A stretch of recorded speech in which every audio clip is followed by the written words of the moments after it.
PDF के लिए Telegram join करें। डिक्टेशन स्टार्ट होगा 5 सेकंड के बाद।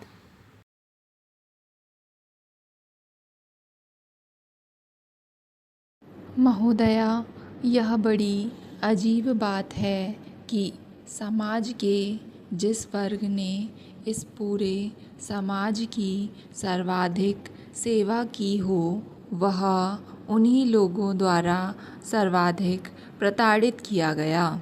यह कैसी विडंबना है, जब सदियों से पीड़ित और शोषित दलितों ने अन्याय, अभाव और अज्ञान के खिलाफ संघर्ष किया, उससे मुक्ति पाने का प्रयास किया। तब उन लोगों को कठिनाई हुई जिनके निजी स्वार्थ पर चोट पहुंचती थी या जो सदियों से उनका शोषण कर रहे थे।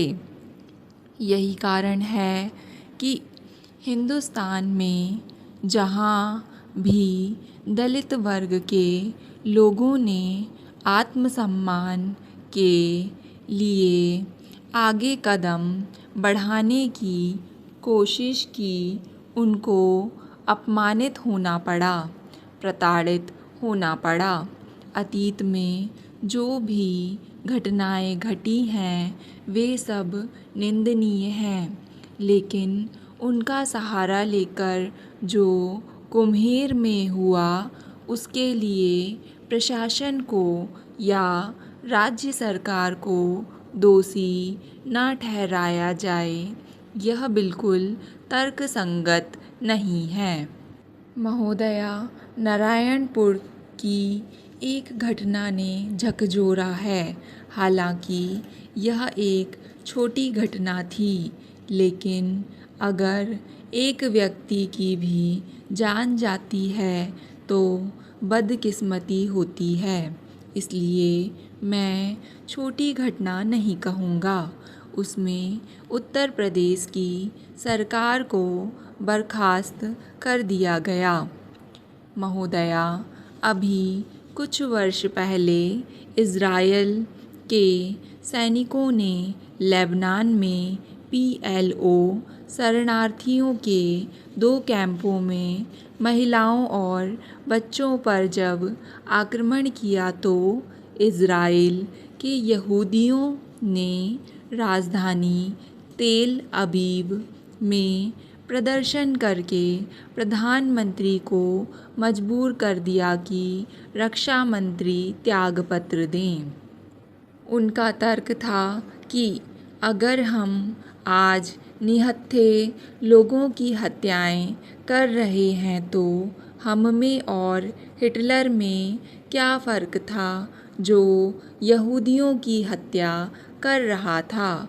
इसलिए मैं माननीय गृह मंत्री जी से यह कहना चाहूँगा कि जो यह बयान दिया गया है, यह राजस्थान सरकार का बनाया हुआ बयान है और मैं कई दिनों से देख रहा हूँ कि चाहे अयोध्या का प्रश्न हो, चाहे राजस्थान का प्रश्न हो, चाहे कोई प्रश्न हो, केंद्र की सरकार अपनी एजेंसीज़ का, अपने विवेक का कहीं इस्तेमाल नहीं कर रही है। जो दोषी है, जिनको दंडित होना चाहिए, जिनको सत्ता से हटाया जाना चाहिए, अगर उन्हीं की रिपोर्ट पर आप बयान करेंगे तो केंद्र की सरकार का औचित्य क्या है। इनकी जो एजेंसीज़ हैं, उनका क्या औचित्य है। 1 तारीख से 6 तारीख तक घटनाएं बढ़ती रहे, लोगों के घरों को जला दिया जाए, सैकड़ों लोग बेघर बार हो जाएं और इसके बाद भी किसी अधिकारी के खिलाफ कार्यवाही ना हो, किसी अधिकारी को जेल ना भेजा जाए, किसी के खिलाफ कोई कार्यवाही नहीं की गई। महोदया, यह एक ऐसा प्रश्न है जिस पर बड़ी लंबी बहस हो सकती है। इतना दर्दनाक यह मामला है कि आदमी जब भावुक हो जाता है और जब रोका जाता है तो भाई अजीत जोगी की तरह कभी कभी ऐसा होता है कि अध्यक्ष को अच्छा नहीं लगता है। इसलिए मैं कुछ नहीं कहना चाहता हूँ, सिर्फ यह कहना चाहता हूँ कि केंद्र सरकार अपने विवेक का इस्तेमाल करे। महोदया, इस रिपोर्ट को जो प्रत्यक्षतः यह दर्शाती है कि यह सब गलत है, बिल्कुल पूरी तरह से असत्य है। सारे तथ्यों को छिपाया गया है। एक जाटवों को आक्रामक साबित करने की कोशिश की गई है, जो पूरी तरह से गलत है, असत्य है। इसलिए इस विवरण को पूरी तरह से नकार कर केंद्र सरकार अपनी एजेंसीज से रिपोर्ट मंगाए। उसके बाद उसके आधार पर दोषी लोगों के खिलाफ कार्यवाही करे और आवश्यकता पड़े तो राजस्थान की सरकार को बर्खास्त कर दिया जाए, क्योंकि इससे ज़्यादा ठोस आधार और कोई हो ही नहीं सकता। किसी राज्य सरकार को बर्खास्त करने के लिए महोदया, यह जो माननीय गृह मंत्री जी ने वक्तव्य दिया है और उसमें उन्होंने यह बहुत साफ लिखा है कि राज्य सरकार ने जो रिपोर्ट भेजी है उसके अनुसार तथ्य इस प्रकार हैं।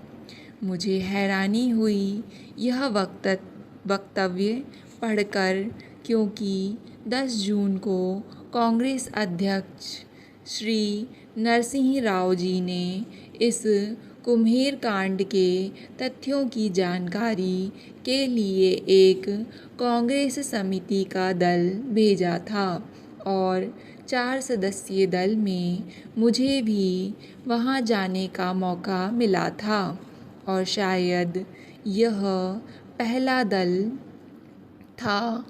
उस घटना के बाद जो प्रत्येक मरने वाले के घर में गया, प्रत्येक पीड़ित के घर गया, वास्तविकता और तथ्यों का पता लगाया, ना सिर्फ उन लोगों से बल्कि उस समय जो वहाँ उच्च स्तरीय प्रशासनिक अधिकारी मौजूद थे, उन लोगों से भी बातें की जो उन्होंने उस समय हमको बताई थी। 10 जून को आज भी इस वक्तव्य में ऐसी बात है जो कहीं कहीं मेल नहीं खाती। मुझे हैरानी होती है कि इतना बड़ा झूठ भी कोई सरकार सिर्फ अपनी छवि बचाने के लिए या अपने आप को बचाने के लिए बोल सकती है। यह पढ़कर मुझे हैरानी होती है। महोदया, इसके अंदर घटना जो 1 जून से शुरू की गई है और 7 जून तक लिखी गई है। 1 जून की घटना के बारे में यहाँ यह लिखा गया है कि सिनेमा हॉल के अंदर जाटव समुदाय और जाट समुदाय के लोगों के बीच हाथापाई हुई, क्योंकि जाटव समुदाय के कुछ लड़कों ने बिना टिकट के सिनेमा हॉल में घुसने का प्रयास किया। महोदया, कुछ तथ्यों से बिल्कुल परे है जैसा माननीय सदस्य श्री अजीत जोगी कह रहे थे, वह सही है कि वह जाटव टिकट लेकर के सिनेमा हॉल गए, लेकिन उनको कुर्सी पर नहीं बैठने दिया। उनको नीचे बैठने के लिए बाध्य किया गया। इस बात पर वहाँ तकरार हुई और सिर्फ तकरार हुई, कोई बहुत बड़ा झगड़ा नहीं हुआ। लेकिन इसमें लिखा है कि उसके बाद भी 300 से 400 जाटव लड़कों ने सिनेमा हॉल पर तथाकथित पथराव किया। मैं आपके माध्यम से माननीय गृह मंत्री जी से जानना चाहता हूँ और वह सरकार से पूछे कि जब 300 से 400 जाटव लड़के वहाँ इकट्ठे हुए और उन्होंने पथराव किया तो क्या उन्होंने कार्रवाई की। स्टॉप।